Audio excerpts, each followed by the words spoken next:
You should do what you love. Karena if you do what you don't love, you only love what you do, terpaksa lama-lama. Orang dulu ngomong hemat pangkal kaya. Sekarang lu nggak berani spend segini, lu nggak bakal dapet segini. Surround yourself with A+ people lah mungkin ya ngomongnya. Free Owners Podcast. Can I call you Rose? Hari ini kita di kamar dan kebetulan ya ada cukup ganteng ya Sanjita ya, Koko Kevin, second generation-nya dari kamar. Mungkin Koko Kevin boleh nggak jelasin dikit ke audiens kita? Halo teman-teman, jadi gua Kevin, second generation dari.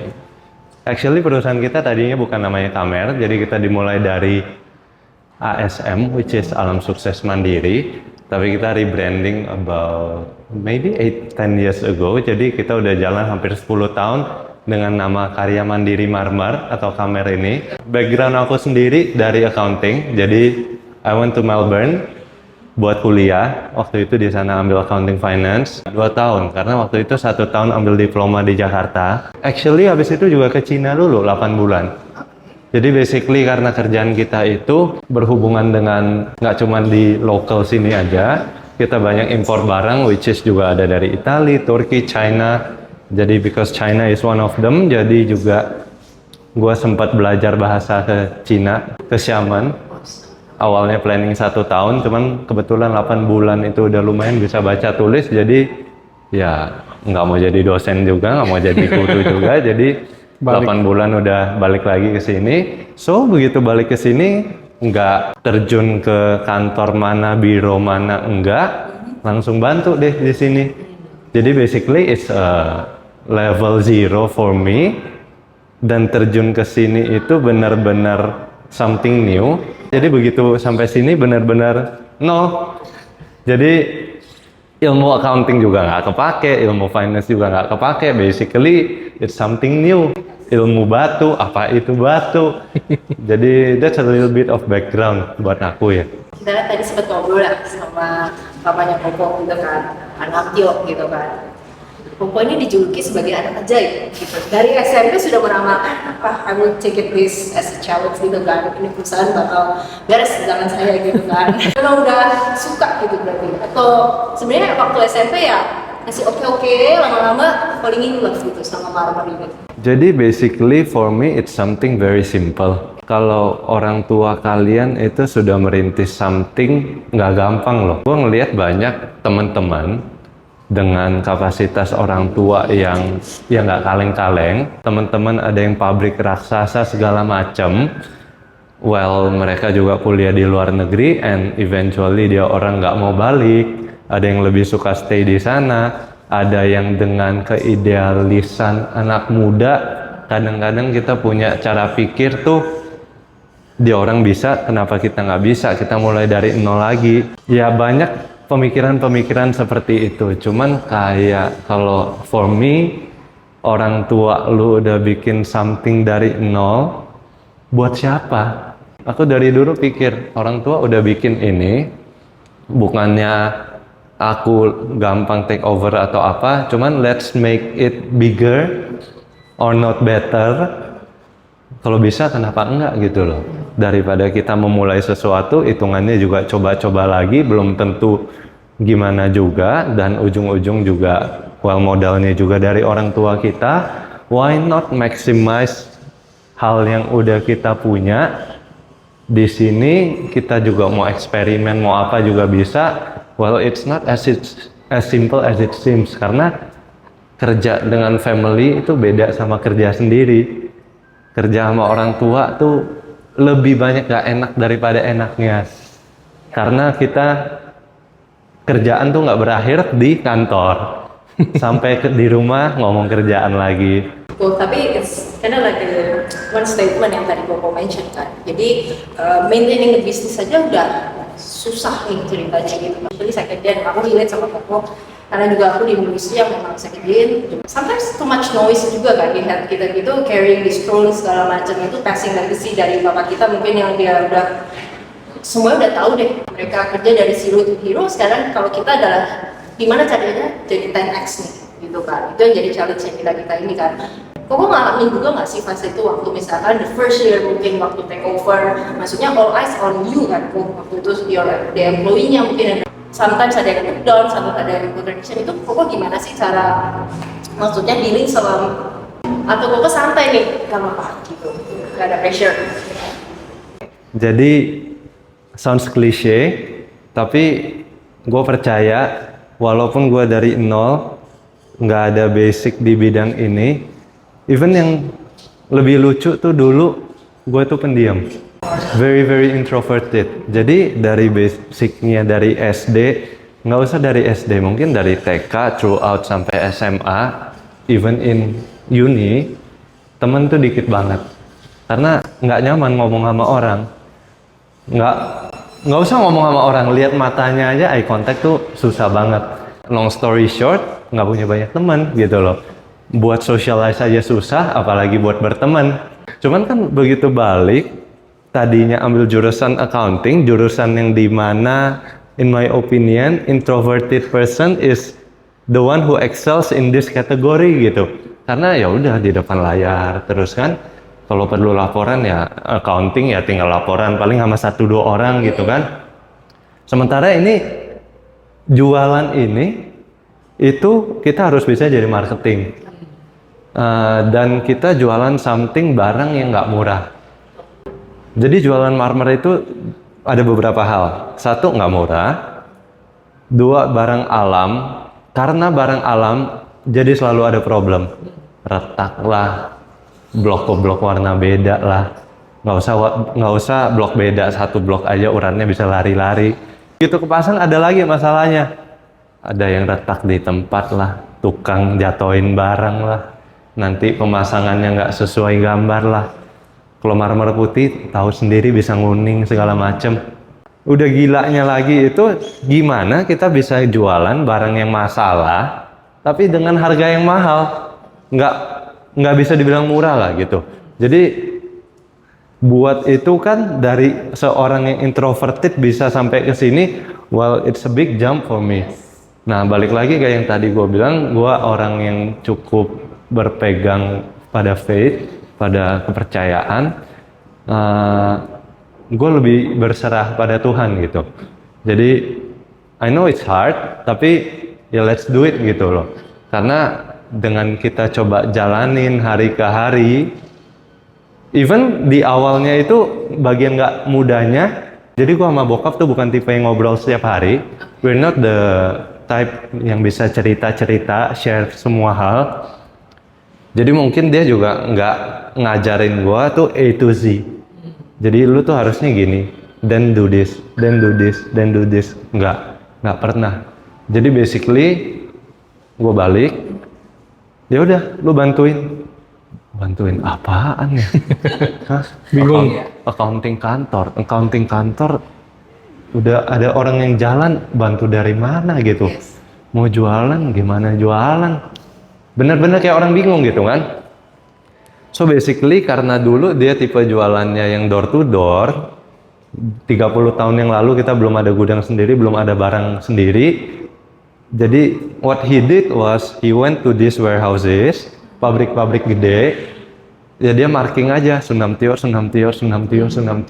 Jadi begitu barang itu di marking, ada klien, dia bakal bawa klien ke gudang ini, ngakunya ini gudang dia, lihat ini barangnya, jualan itu.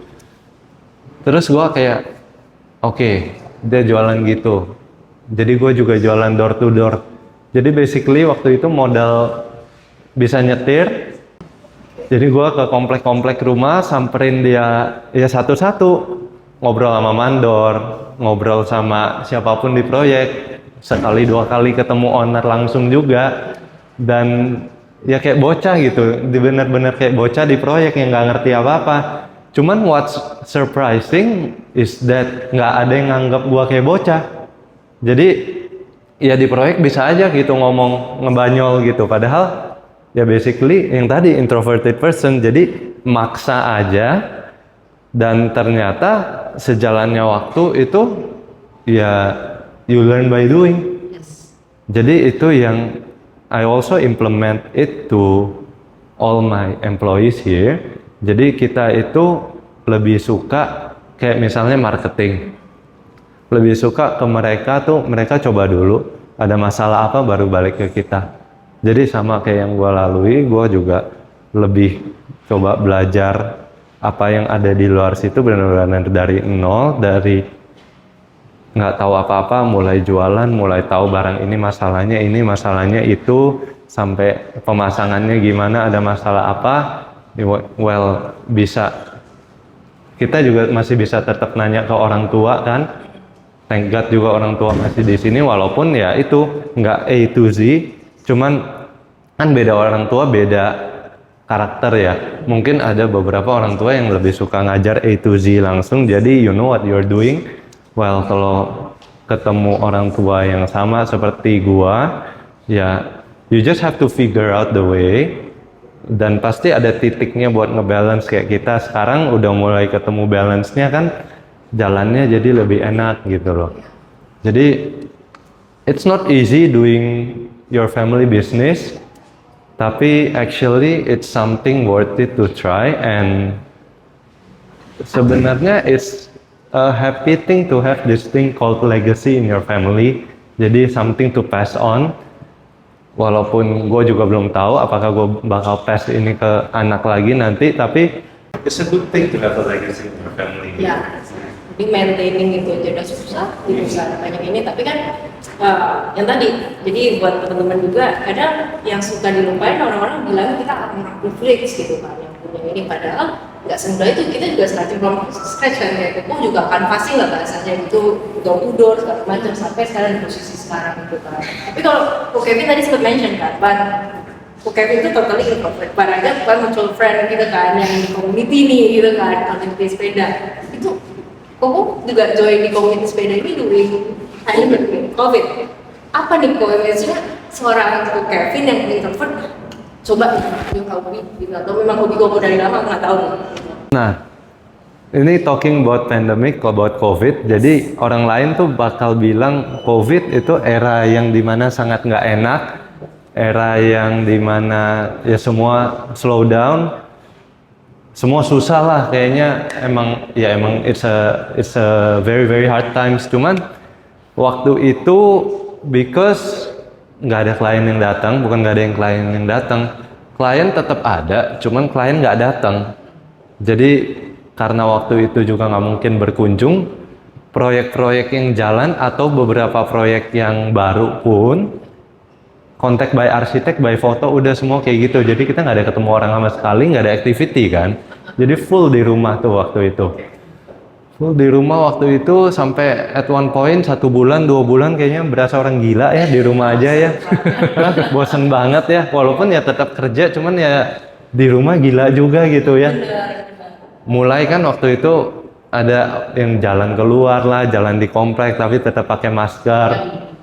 Nah, gua sendiri emang hobi lari, hobi goes, walaupun nggak pernah lari goes, tapi emang dari dulu basically suka olahraga, cuman nggak kesampean buat melakukan karena nggak ada waktu. Terus waktu itu kayak, oh ya ini mungkin waktunya, dan waktu itu ada beberapa teman yang mulai goes Brompton. Jadi waktu itu kan pernah hits tuh satu masa Brompton sampai barangnya digoreng gila-gilaan. Jadi ya udah basically nggak ada kerjaan kan waktu itu, dibilangnya nggak ada kerjaan, lebih dikit lah, lebih slow kerjaan. Jadi ya udah why not kita beli satu, ya udah ikut teman-teman goes aja. Jadi waktu itu tinggalnya di Pik tuh, tinggal di Pik sebelum married sama bokap. Jadi dari Pik mau goes ke BSD, ke Bintaro, kemana juga dijabanin. Malah pas era road bike sampai ke Sentul, kemana juga dijabanin. Sampai Sentul? Iya, jadi pagi-pagi bangun 3:30 atau jam 4, terus nyetir ke Sentul gitu, paling 1 jam 1,5 jam kalau ngebut pagi-pagi. Di sana goes, cari capek, udah capek balik, nyetir balik lagi. Waktu saat itu maunya join community karena benar-benar nggak tahu ngapain di rumah gitu ya, bukan yang gue join community ini supaya dapat connection, dapat duit ya, enggak kan? Tapi kita karena ada usaha yang join community ini supaya dapat connection si A, si B, si J. Nah itu, jadi waktu itu nggak kepikiran sebenarnya. Jadi benar-benar waktu itu out of yang nggak ada kerjaan aja.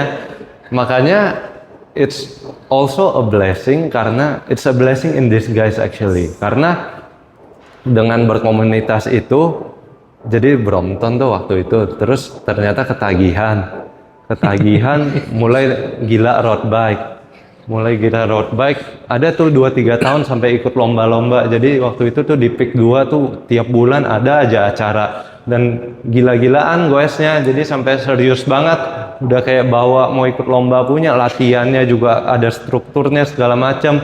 Nah cuman dari itu kan jadi banyak koneksi. Brompton road bike bukan barang murah. Jadi karena bukan barang murah, otomatis yang bisa goes dengan kayak gitu juga orang-orang yang berduit. Pas juga kan kita main di segmen yang carinya klien yang profilnya seperti itu. Jadi secara nggak langsung kok waktu itu kok dapet tiba-tiba 1-2 klien gitu. Terus ada beberapa arsitek yang arsitek lah, maksudnya dia orang kalau dengan nggak ada koneksi, nggak ada hujan, nggak ada angin, kita tiba-tiba kontak, halo Pak, mau beli marmer Pak, halo Pak, no, nggak usah, nggak no, dibales no itu thank you, karena nggak bakal dibales. Jadi kalau email atau telepon pasti di reject, kalau message nggak bakal dibales, kalau dibales pun ya udah nanti saya lihat gitu kan, cuman ya I know nggak bakal dilihat gitu kan. Kita ada di dalam komunitas yang sama misalnya dengan mereka, kita kan bisa nggak ngobrol kerjaan dulu sama mereka. Kita bisa get to know, maksudnya the personality, background segala macam. Once we get into one point kan kita bisa mulai ngomongin kerjaan. Bahkan nggak harus kita ngomongin kerjaan kalau kita sekarang pintar-pintaran lah, maksudnya kan ada social media. They also use social media. Ya kita posting dikit, kita tag dia gitu kan, dia juga notice gitu kan. Jadi basically lebih gimana kita menggunakan juga hal-hal modern itu buat supporting our business in this kind of era gitu. Nah, back to community itu menurut gua penting banget. Gara-gara community gua jadi sadar satu hal, orang dulu ngomong hemat bakal kaya. Sekarang lu nggak berani spend segini, lu nggak bakal dapat segini. Jadi kalau lu nggak berani keluar uang gede, lu nggak bakal dapat uang yang lebih gede gitu loh.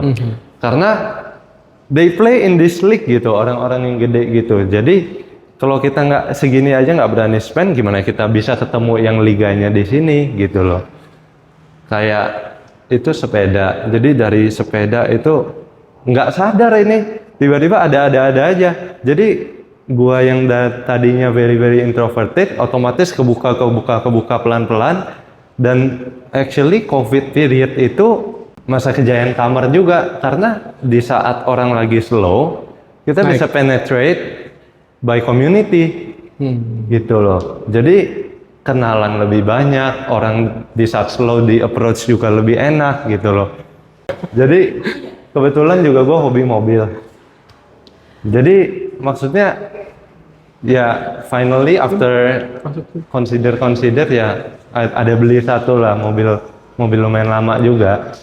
Dan once you get into the community itu tuh kayak gimana ya ngomongnya, eye opening banget. Dan kebetulan emang gue suka juga. Jadi bukan maksudnya gue tuh maksa mau masuk ke sini gara-gara gue tuh mau deket sama si A, si B, si C gitu, enggak.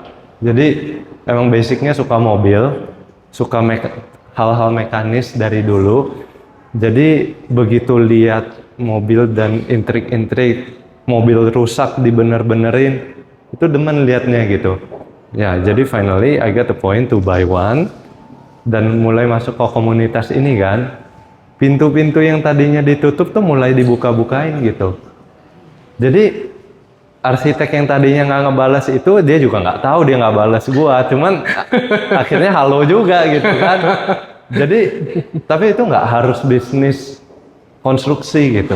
Maksudnya in other aspect of business pun gua rasa bakal ada seperti ini. Jadi teman-teman mungkin ada yang bisnis apa. Kalau kita main suatu yang high end, otomatis jam tangan kan yang bisa beli orang-orang yang high end. Jadi ya kita cuman invest 1 jam, misalnya kita jualan barang mahal, invest 6-70 juta, cuman kita bisa dapat ratusan atau M kan hitungannya masuk gitu. Invest yourself first, habis itu building relationship dulu, baru money will follow kan. Kadang kebalikan orangnya ya, gak mau maunya join community ini, gue udah teknik ini, terus ujungnya udah duit, begitu mereka fail gak dapet connection itu, mereka mundur dari komunitas itu kan. Banyak kan kejadian anak-anak muda sekarang yang trending kan banyak kan, komunitas dibuatin dari komunitas olahraga sampai komunitas apapun, sekarang trendnya kayak Actually it's good to be in the community kayak Porsche. Kayaknya ada PCI namanya, Porsche Community Indonesia. Lu beli mobil for the sake of gaya doang, ya nggak ngebantu juga gitu kan. Ada beberapa orang yang cuman mau spend buat, oh gue keren gini no. Nggak mikirin kita perlu bersosialize gini. Karena makin kesini tuh orang gila sama sosial media. Lihat ada apa dikit mau, lihat ada apa dikit mau. Kita nggak ngomong exploit lah, kita ngomongnya lebih ke manfaat. Manfaat kok jahat banget ya ngomongnya. Nggak, tadi kan relationship. At the end of the day kan kita juga manusia, maksudnya apalagi bisnis juga ada private entrepreneur. Nggak tahu kan kita butuh mungkin suatu saat saya mau ke kantor butuh marmer, atau misalkan ini lagi ada desain rumah butuh marmer. Jadi kadang connection networknya itu, tapi orang kadang udah terlalu mengatakan money oriented dulu kan, over relationship yang dibangun dulu. Benar kata aku, jadi invest in yourself first. Kalau nggak ngomong sama orang kaya, terus kalau kita ngomongnya kayak orang-orang pasar gitu, gimana konsepnya juga gitu kan. Jadi harus punya value dulu gitu. Nah terus kok kalau ngelihat sekarang gitu kan, I mean conventional business, tapi kalau aku udah lihat Instagramnya, videonya, gue tuh keren banget. Itu juga udah community gue tuh sih yang buat videonya ya, kalau salah kayak tahu itu keren sih, maksudnya taste-nya semuanya dapat. Jadi kan di sini bermain emosional juga secara marketing yang hard gitu kan. Nah, Koko sendiri tuh dapat ide-ide gitu dari mana sih biasanya? Maksudnya harus seperti ini nih, jadi apalagi mamanya Koko pengen menjadi the next trend centernya apa? Bukan jadi followers gitu kan. Put yourself in a group of people yang gitu. Jadi kalau kita bertemannya sama yang apa? Ngomongnya gimana ya? Yang receh-receh jadi receh lalu gitu kan. Cuman once you put yourself in a group of people yang maksudnya pemikirannya juga out of the box. Makanya gue suka juga cari tahu ini beberapa temen-temen tuh kok bisa sih dia sampai kayak gitu. Perjuangannya tuh gimana sih dan sebagainya gitu loh. Dan gue suka build personal relationship sama mereka tuh karena taste orang berbeda-beda, ada yang dari bawah sampai ke atas. Cuman gue penasaran gitu, maksudnya cara pikir orang kan beda-beda. Dan dari orang-orang yang berpikir beda-beda ini, apa sih yang bisa nyatuin mereka? Kita tuh bisa ngelakuin apa sih buat dapetin market ini gitu loh. Jadi, well, surround yourself with A+ people lah mungkin ya ngomongnya. Agree. Jadi gue jadi inget tuh dulu quote zaman dulu lah, zaman gue. Jadi ada yang orang bilang, ada yang bilang tuh kayak show me your friends, I'll show you your future. Ya mungkin kurang lebih kayak gitu kali ya. Jadi tergantung lu mainnya sama siapa, lu temenan sama siapa, ya itu yang akan shape lu sih gitu. Jadi ya I totally agree lah sama yang tadi Kevin bilang. Aku penasaran sih sama Koko mau sama aku Kevin gitu. Koko kan maksudnya join ke komunitasnya juga dengan cukup high end segala macam gitu kan. Kadang mungkin ada yang lebih kumlu di atas kumlu gitu kan, di atas langit masih ada lagi gitu kan. Kadang kayak feel minder gak sih? Well, that's exactly the thing yang bisa terjadi di komunitas gitu. Maksudnya contoh komunitas sepeda. Untungnya kalian masuk komunitas sepeda, ini tuh komunitas sepeda bukan komunitas jam tangan. Lu orang nggak harus pakai Rolex di komunitas sepeda gitu. Dan kita tuh bakal ngomonginnya average speed. Kalau tahu cadence putaran kaki, kita ngomongnya itu average power. Kasar ngomong yang kondisi ekonominya dari bawah banget sampai dari atas banget tuh ada. Dan ini sama ini ngobrol karena kita ngomonginnya sepeda, bukan kita ngomongin duit lu berapa. Jadi just take the courage gitu. Maksudnya kan banyak banget komunitas di luar sana. Contoh lagi komunitas seni, contemporary art. gue juga barusan recently lah beberapa tahun ini juga starting to get interest buat art. Jadi kayak Art Jakarta, Art Moment gitu datang. Dan art ini mau dari yang satu lukisan 20.000, abang-abang di kota mungkin lukis 50.000 ada. Kalau kita ngobrol ya we're talking about art gitu, kita nggak ngomongin tentang harga collectionnya. Jadi to get in the community itu yang penting kalian benar-benar suka sesuatu. Oh, recently gue ngomong sama satu arsitek, lu hidup itu you do what you love or you love what you do. Kalau gue tuh selalu do what I love, karena gue lakuin semua hal yang gue suka. Nah, berkomunitas juga you should do what you love, karena if you do what you don't love, you only love what you do, terpaksa lama-lama. Jadi lu di situ ada agenda. Jadi kelihatan banget ada beberapa teman yang emang di komunitas misalnya either sepeda atau apapun itu yang ada hidden agenda. Even gue juga berkomunitas secara rohani, juga ada komunitas rohani. Kelihatan gitu mereka yang punya agenda di belakangnya tuh lama-lama tuh nggak hilang sendiri. Gitu loh. nggak otentik maksudnya orangnya kan. Jadi basically if you do something that you love, you put passion, you put heart di situ, ya pasti akan berbuah ujung-ujungnya. Dan orang-orang ini yang di komunitas kayak tadi gue bilang, kalau orang sepeda yang penting kita ngomongin sepeda, nggak ngomongin yang lain, nyambung-nyambung aja. Eventually kalau kita udah bangun kedekatan sama dia orang, mau ngomong opportunity bisnis selanjutnya ya udah beda cerita gitu kan, udah lebih terbuka. Kalau Ko Kevin sendiri melihat potensi yang ada gitu kan. Sekarang kan semuanya udah tersedia, istilahnya aku tinggal lari gitu kan. What's next for Ko Kevin? Aku tipe orang yang kalau udah lakuin satu, I'll be focusing on one thing. Jadi kadang juga lihat temen tuh lucu, maksudnya dia udah fokus di satu belum jadi udah mulai merambah ke yang lain-lain. Jadi udah pecah fokus, jadi nggak bisa maksimal. Kalau aku lebih suka udah terjun di bisnis ini, jadi lebih fokus ke sini.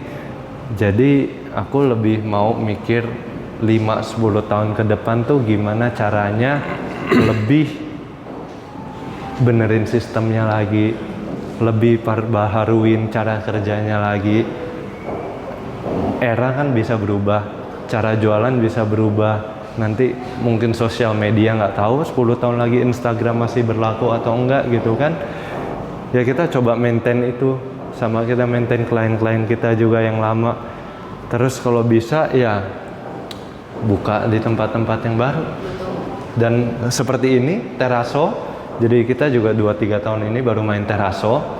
Basically it's a new thing for us, tapi well dari 2-3 tahun ini hasilnya udah mulai kelihatan. Jadi who knows nanti beberapa tahun lagi kalau bisa ada produk apa lagi yang lebih menarik, mungkin yang masih sejalan dengan visi kita mungkin juga masih bisa main juga gitu. Cuman enggak juga misalnya gue lagi main Marmer ini tiba-tiba gue main bisnis lain, kalau opportunity-nya well sangat besar mungkin iya, cuman gue lebih fokus ke sini sih. Kalau nggak salah ya, aku pernah hadir di suatu pameran gitu. Nggak sengaja papasan sama Ko Kevin, tapi datang aku nggak berani saya karena waktu itu pernah pertama kali waktu diajak Civini ke sini, aku pernah lihat kuku lah nggak salah gitu, tapi di pameran apa gitu. Nah itu cara Koko upgrade Koko untuk tahu nih ini apa sih produk-produk baru gitu atau gimana? Ini Koko udah punya akhirnya ini harus ke pameran ini bulan depan bulan ini gitu segala macam. Nah, kalau pameran tuh lucu juga. Jadi basically kalau teman-teman bisa lihat itu ada satu sampel yang bolong karena gue lagi taruh satu tuh di Bintaro Design District. Jadi kita lagi part showcase di salah satu arsitek lah di sana. Dan event-event arsitektur di Jakarta menurut gue makin tahun tuh makin banyak karena people starting to appreciate architecture kayaknya dari COVID deh. Jadi banyak orang, terutama orang berduit mulai sadar rumah gue tuh jelek. rumah gue kok gini sih, mau kerja di di meja makan, di kamar nggak ada yang enak. Jadi orang starting to appreciate architecture, gimana bisa rumah bisa enak kerja, bisa hijau, betah di rumah segala macam. Ya sekarang banyak pameran architecture dan gua biasanya coba join most of them. Actually selain buat nambah ilmu, dua buat nambah teman. Lebih banyak ke nambah temannya sih. Jadi karena banyak teman-teman yang pergi ke situ, ya who knows kita bisa nambah connection dengan teman-teman yang belum kita kenal gitu kan. Dan I invest myself in that kind of way. Jadi dengan ketemu orang-orang baru gitu loh. Dan juga ngobrol sama orang-orang yang lebih berpengalaman. Balik lagi ke pemikiran awal tentang apa sih second gen juga ya. Karena ada kenalan juga yang levelnya ini orang OKL ya, orang kayak lama ya, atau istilahnya apalah, ya kan? Sama, dia punya passion misalkan ke film misalnya. Tapi bapaknya tuh punya bisnis yang sangat-sangat besar, yang levelnya itu udah di Indonesia gitu kan. Dan dia sharing bahwa ketika dia terjun ke bisnis bapaknya, bukan karena dia suka atau apanya, tapi lebih ke arah dia punya tanggung jawab besar di sana. Dan kalau dia tinggalin, ya ini mau ke siapa yang bakal pegang? Nah, perasaan ini terbawa nggak ke Ko Kevin sendiri sebagai second gen yang memegang bisnis yang dibawa bokapnya langsung nih kan? Ini juga banyak kejadian sih sama teman-teman gitu. Maksudnya passion dia orang di mana, tapi ujung-ujung karena orang tua udah membangun sesuatu kan, kadang malah ada orang tua yang gua nggak mau tahu, udah lu di sini gitu. Despite lu suka perfilman kayak, lu suka menari kayak, gue dulu mau jadi orang band karena gue jago gitar. Gue lumayan lah, dulu jago gitar. Cuman begitu mau kuliah musik langsung nggak dikasih. Itu kan salah satu, maksudnya itu sama aja kayak gini kan, orang tua mau ngarahin kita kemana. Basically sekarang itu kalau di hidup ini kita kan paling butuh satu, kalau gue sih Tuhan, keluarga gitu kan. Cuman nggak bisa dipungkiri kan kita butuh duit. Ujung-ujung kan duit nih. Kalau keluarga lu udah punya something yang, apalagi kita ngomong Indonesia gitu kan, and then you wanna try something yang niche gitu. Well, perfilman yang sukses juga banyak. Cuman ya kita ngitung aja gitu. Maksudnya sesukses-suksesnya kita di dunia perfilman, Indonesia deh kita ngomong, bisa nggak ngehasilin kayak bapak lu gitu loh. Pertanyaannya gitu aja. Dan kalau lu udah mikir kayak gitu, walaupun lu nggak suka kerjaan ini, lu harusnya tertampar, bapak lu bisa hasilin segini. Mungkin karena didikan juga dari kecil. Lu tuh harus bisa lebih dari bokap gitu loh. Lu harus bisa lebih dari generation sebelumnya. Kalau menurut lu dengan perfilman ini lu pede, gue bisa jadi kayak produser apa yang internasional gitu, ya go ahead with it. Cuman lu bandingin ini satu Indonesia nih bos, gitu kan? Levelnya di jauh ya? Kadang juga bingung sama orang-orang yang teman-teman nih yang kayak udah kuliah di luar negeri. Kalau di luar negeri kerja di McD hidup loh. Di Aussie gaji di McD $40 mungkin sekarang sejam. 1 jam ya? 1 jam 400.000 sejam, cuman ini sediain kentang goreng, burger segala macam. Hidup nggak? Hidup. Cuman bokap lu punya pabrik di Jakarta gitu, nggak mau lu terusin. Menurut gua tuh agak gimana gitu. Walaupun lu ada suatu beban, tapi menurut gua jalanin dengan doa, jalanin aja dengan tekun. I think you will love what you are doing later on your life gitu. Kalau gua kebetulan emang gua dengan sejalannya waktu ketemu orang-orang ini, this marble thing itu starts to get interesting, terutama di bidang ketemu orang, ketemu kalian gini. Jadi I'm quite happy to meet new people di stage sekarang nih di hidup. Dulu padahal nggak suka gitu loh. Tapi kalau dibilang kayak pertanyaan tadi, apakah ada beban itu? Semua orang yang kerja di usaha keluarga, kalau ketemu parents yang lumayan strong, pasti bakal ketemu itu. Karena sebagai anak nggak ada yang suka disuruh-suruh, bener nggak? Iya, pasti. Jadi mau orang tua lu sekaya apapun, mau orang tua lu kayak gimana pun, kalau lu disuruh-suruh, otomatis ada rasa, aduh kok malesin gitu. Cuman itu serunya. Jadi gimana cara lu manage itu, ya itu triknya lah. Maksudnya serunya di doing family legacy itu, yang nggak bisa lu dapetin di kerja sama orang lain. Kerja sama orang lain lu dimarahin bos bodo amat nggak sih? Iya. Kalau di sini nggak bisa. Di sini baper gitu kan? Itu namanya the art of negotiation. Negotiation with parents. Tapi benar, once you master the art of negotiating with parents, Lu bisa negosiasi lu bisa nego sama siapa aja. Nah, Ada satu kontraktor gitu yang ngobrol sama aku itu, dia bilang gitu, untuk nge-proofkan kelapanya benar-benar fully trust dia, itu butuh 8 tahun pembuktiannya. Itu kan waktu yang panjang. Kadang kan orang udah di version frustasi lepas gitu kan, aku nggak bisa follow you dan aku mau follow my passion gitu kan. Jadi kadang building a trust itu it takes time kan, mungkin ya gitu ya aku ya maksudnya. Nih, thank you banget, kita udah sharing banyak sekali insight yang kita dapat. Mungkin dari Ko Kevin ada nggak one quote of the day untuk young entrepreneurs? gue balik lagi ke tadi. Jadi buat teman-teman, do what you love. Do what you love. Tapi salah persepsi nih, di Weblo terus habis itu dia mau jadi musik band gitu, nggak kerja, nggak apa-apa, yang main gitar gitu. Sini mama-mama yang bisa. Karena nggak harus, maksudnya kalau gue ya, maksudnya semua hal itu lu bisa love actually what you are doing as long as you are grateful in life. Grateful. So be Ada grateful, kata kunci baru. do what you love. Grateful is key of fulfillment nih buat Koko ya. Ini kelas, beda ini podcast kelas.